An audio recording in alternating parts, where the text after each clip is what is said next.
આણંદથી મળી રહ્યા છે, જ્યાં કરમસદની સરદાર પટેલ વિદ્યા મંદિરમાં સામૂહિક ચોરીની ઘટના સામે આવી છે। ધોરણ 12 ની પરીક્ષામાં સામૂહિક ચોરી કરાવવામાં આવતી હતી। જી હા, ભૂગોળની પરીક્ષામાં ચોરી કરાવવામાં આવતી હતી।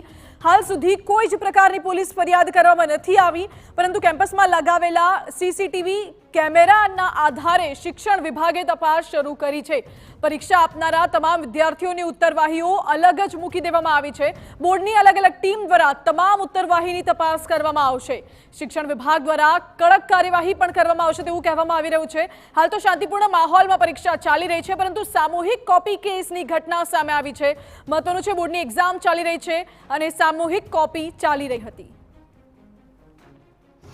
એક વર્ગખંડની બહારથી કોઈ વ્યક્તિ લખાવતું હોય તેવું મેં મારી રૂબરૂ મુલાકાત લીધી ત્યારે ધ્યાન પર આવતા તે વ્યક્તિ કોણ છે એ પકડવાનો પ્રયત્ન કર્યો, પણ વ્યક્તિ તો ભાગી ચૂકેલ છે।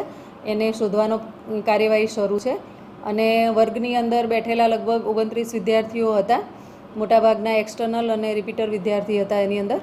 અને આ બનાવ તમામ જાણ પર આવતા એ પેપર પછી ત્યાંના સ્થળ સંચાલક, ત્યાંનો વહીવટી, ક્લેરિકલ બધો સ્ટાફ બદલી દેવામાં આવ્યો છે અને ત્યાં આગળ સઘન પોલીસ બંદોબસ્ત રાખી દેવામાં આવ્યો છે અને સ્ક્વોડ પણ આજે ત્યાં આગળ ઉપસ્થિત રહેશે તેવું બોર્ડને જાણ કરવામાં આવેલી છે। તો કરમસદની સરદાર પટેલ વિદ્યા મંદિરમાં સામૂહિક ચોરીની ઘટનામાં તપાસ કરવામાં આવશે તેવું કહેવાયું છે। બંદોબસ્તમાં તૈનાત પોલીસ કર્મીઓની ભૂમિકા પણ શંકાસ્પદ જણાઈ રહી છે। મહત્વનું છે, સુરક્ષા વ્યવસ્થા અને બંદોબસ્તમાં ગંભીર ખામી અંગે તપાસ થવી જોઈએ।